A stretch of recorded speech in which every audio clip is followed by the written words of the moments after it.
Nung nararamdaman ko, itinago ko na lang. Para lang hindi masira yung pagkakaibigan namin. Kaya yung ginawa mo raw tama yan. Tinago mo na lang yung nararamdaman mo sa kaibigan mo. Para lang hindi kayo magkasira. Tsaka huwag mo na siguro isipin yun. Mga bata pa naman kayo. Marami ka pa naman makikilala. Hindi pa sa kanya. Tay, ba't ganun po sa akin? Marami po tayong kapitbahay dito. Ba't wala po nagkakagusto sa akin? Ano ka ba naman, anak?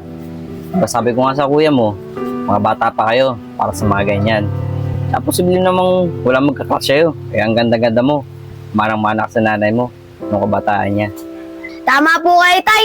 Ang pogi niyo po. Tapos si nanay, ang ganda po. Mana po kami sa inyo.